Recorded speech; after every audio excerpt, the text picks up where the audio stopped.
Hello, this is Craig Oldham with Madlow, and I'm here with our good friend Tom Cole, President and CEO of RDA. Tom, welcome back. It's great to be back. Yeah, we're on a 6-part series that we've determined now. We're on part 4. So in the first couple of series, we talked a lot about the strategy and how you align your measurement to the strategy. How do you pick your KPIs? Second, we talked about technology and implementing the right technology to kind of extract those KPIs and get the measurement out. And in our last conversation, we talked about the culture, creating organizational agility to ensure that everybody kind of understands the measurement and developing insights. So coming out of that, I asked Tom and he agreed to kind of come back and talk a little bit and drill down into exactly how do you pick those KPIs and how does the technology kind of come together and how do all of those things work. So Tom, if you will, I know Tom's got a couple slides to share with us. Talk to us a little bit how you, how do you go about kind of picking the KPIs? Sure. Yeah, so to help out with today's discussion, I've just put a couple slides together to walk through what a typical company would do. So I picked our friend George Jetson and his boss, Mr. Spacely at Spacely Sprockets. And Mr. Spacely created a new sprocket, and he believes it's going to just drive company growth, and they're going to sell 1 million of them. And quite frankly, this is really what happens in businesses every day. A new capability, an acquisition, a new process, something that at the corporate level says, hey, something's going to change. We want to affect a change for the business. And when that happens, it sets some goals. And so oftentimes those goals get pretty crazy. You might have one that says, we're going to have 95% annual growth this year, or we're going to grow our new customer base by 40% per month. And these are the kinds of goals that get set. And ultimately what happens is those goals then trickle into objectives, strategic objectives for the business. So I always think of it as goals beget objectives, and objectives trickle through the organization. And a strategic objective for Spacely Sprockets might be, we're going to increase market share of Spacely Sprockets. That's one of the things that's strategic to them, that's going to help them achieve their goals of 95% growth. Well, when that bubbles down then to marketing might set some objectives around, we've got to have customers repurchasing our products, or we've got to drive more increased sales through our e-commerce platform, or we've got to have some number of new customers. But the marketing team will set some objectives that they believe support that concept of increasing market share at the corporate level. And that's where we start to get that tie. Next, then we come to this concept of, well, if that's my objective, how am I going to know I'm reaching it?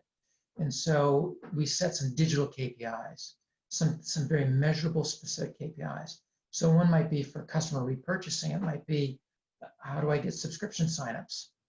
I've got to be able to measure the number that I get. For e-commerce sales, it might be strictly sales volume. It might be sales volume of a particular product or some other attribute. For generating new customers, it might be new customer signups, or it might be product sales per new customer. But these would be specific things that we can measure, specific KPIs. And again, you can see how they support the marketing team's objectives and ultimately support the strategic objectives and ultimately the goals of the business. So I love this, Tom, how it's top down. And oftentimes with our clients, I know we see that oftentimes KPIs are bottoms up and tops down. And so something gets squished in the middle. And so you end up measuring things that really maybe aren't important or just kind of don't matter or are tactically focused.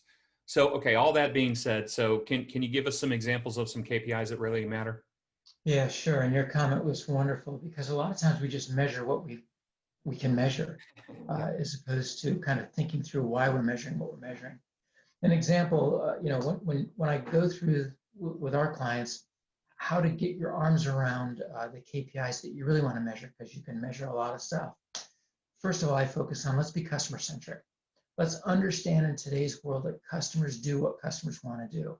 In a digital world, they do their research, they chart their own journey, they do what they want.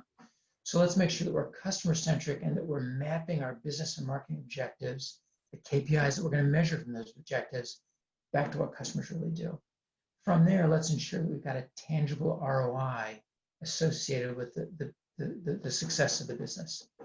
So if I'm going to measure a KPI, it's got to come back to some ROI. I've got to be able to trickle it back to, I'm making an investment, I'm seeing a result, it matters to the business. Because I think that when we look at those KPIs, that's how we measure effectiveness across the focus areas, the particular personas, or the particular demographic attributes, or the particular, even in a product world, the specific products. So we've got to get our profiles, our personas and things very tight. And we got to measure to those. And then certainly what's working, what's not working with that measurement, we know what we can change, and we know if we're being successful or not. I'll give you some examples. And I'll use an association as our example. If I'm an association, the things that I care about from a marketing standpoint that drive total membership satisfaction, as an example, might be increasing effectiveness of our events or our programs or our legislative actions. It might be growing or increasing membership in particular segments. And ultimately might be increasing renewals. So those might be some strategic marketing objectives that, again, support the association's objective.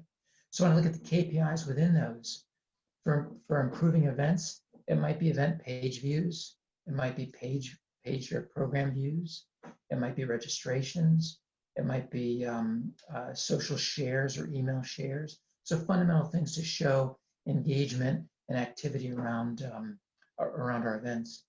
In the membership, it might be logins, it might be bounce rates, it might be registrations, it might be conversations, conversions from anonymous users into being known users. That literally means I've got somebody who didn't really want to know me, wasn't part of me, now is part of my organization, it's part of my team. And then it might be things like the resources that they use. And then for renewals, it might be, and again, this comes down to some core financials. It might be number of returning visitors. It might be durations that are on site. It might be dollars that come from those renewals. It might be logins, how many times they log in. So these would be KPIs that I would measure that trickle back up to my objectives, that trickle back up to my association, obviously wanting to increase membership and be valuable to the members. Right. That makes sense.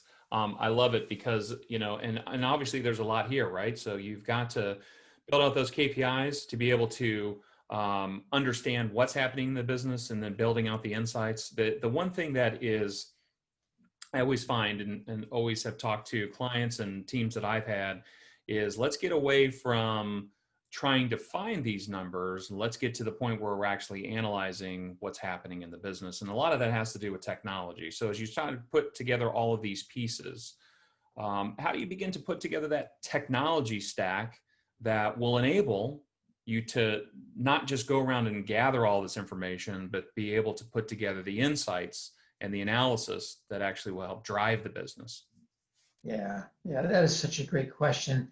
With 7,000 plus marketing tools out there, it's so easy to just get inundated with tools, become a slave to those tools in terms of running them, feeding them, operating them.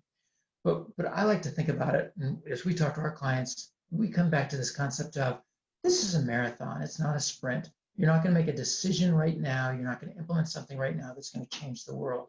What we want to do is we want to build capabilities that impact the business. We want to learn from those capabilities that impact the business, and then be able to learn some more, grow some more.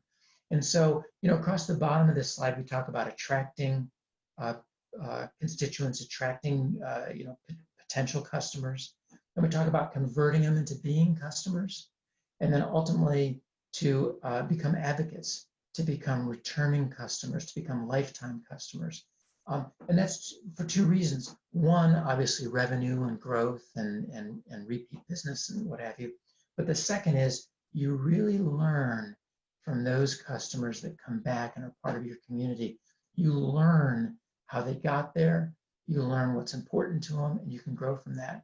And so as we look through these capabilities, and I'm sorry for such a busy slide, but as we look through these capabilities, we start with things like, do you even do testing at all? Did you start out with a website that's one size fits all?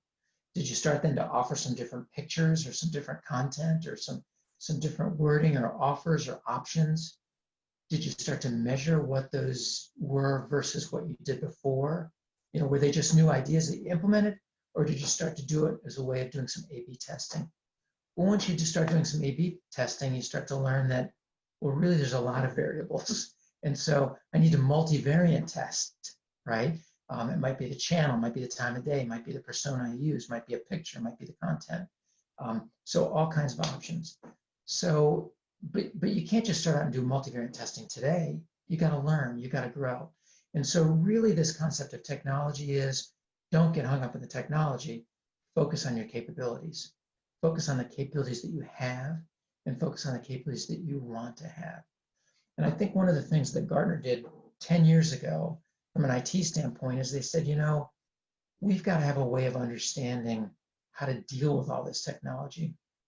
And so they built out this thing called a layering model. They call it the PACE layering model, where you start at the bottom with these core systems, your financial systems, your ERP systems, your payment systems, warehouse systems, just fundamental things that you don't change all the time. They're there, they run the business.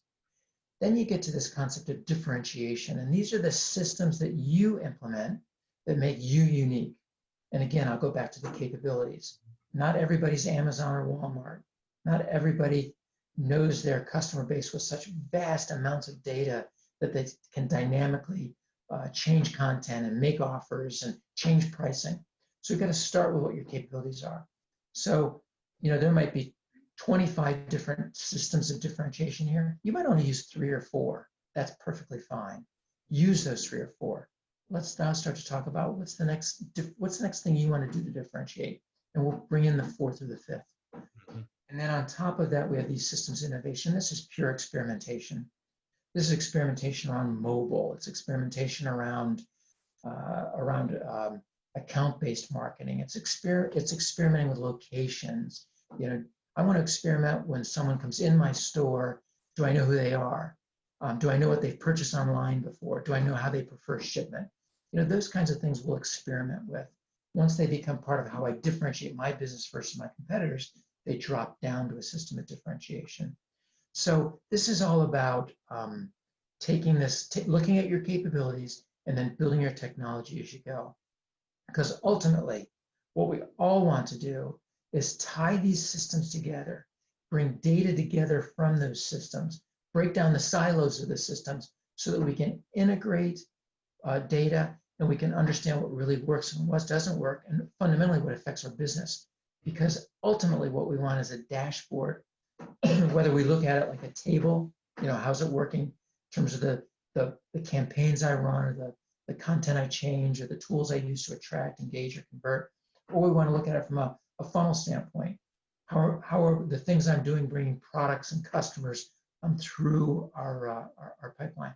But ultimately, this is where we want to get. We want to get to the place where we're integrating those systems, the data from those systems, to be able to analyze and dynamically grow. And that's where the Walmarts and the Amazons are. But we've got to get there. We've got to center on the KPIs that we can measure, that have an impact to our business. We've got to understand the capabilities and the systems that supply those KPIs.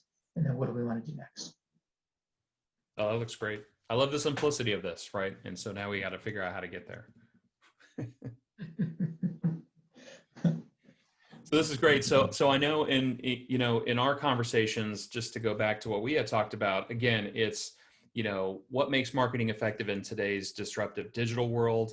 How are we customer centric? How do we leverage the data to kind of tie back to our business strategy and measure effectiveness? How do you build that culture of continuous improvement, right? And so how are we going to take that last slide, take those core KPIs out of all the KPIs available to us, and communicate to the organization what's important so that everybody's kind of rowing in the same direction, if you will. And then, how do we integrate the marketing goals with the company goals? And what are those cascading KPIs that tie to marketing activities, sales activities that really contribute back to the company's success? So those are key, right? So we've talked about those three things. Tom, you've really kind of given us a lot to think about, and it's very overwhelming, right? And so um, when you kind of think through this, in our next two series, what we're going to talk about next is kind of how do I get from A to B, right? How do I take this vast, um, all the technologies available to me, all the things that I have on my plate, to kind of build out that simple dashboard that you just talked about. And then what does the implementation plan look like? How do you get it funded? How do you think about this? How do you put it into your business plan? And I know as we're talking to CMOs and CEOs, this stuff can be expensive, but if you spend it in the right way and allocate your capital in the right way to build the right dashboard, you'll really understand how to kind of incrementally grow your business and, as we say, kind of shift the demand curve. Yep. Yep. Absolutely. Yeah, it's about making sure we're getting a return. I mean, we're a department, we're an entity that touches our customers and is responsible for growing our business, and we've got to be able to show the return on that. Yeah. And so, in this disrupted world, as we've gone digital, as people are working from home, and it's becoming the norm, having the right way to implement that program to build those capabilities and help us march down that run that marathon, if you will. That's really the key, I think, is showing results. I feel like, every good video series has a cliffhanger, and I feel like we're at the cliffhanger right now, right? We've kind of put all the pieces together. Now we've got to get to the roadmap and kind of get our take on how you make it happen. Let's do that next. I'm looking forward to it, Tom. Thanks again for joining us, and we'll talk to you next time. Great, Craig. Thanks. I appreciate the opportunity to be with you. Thank you.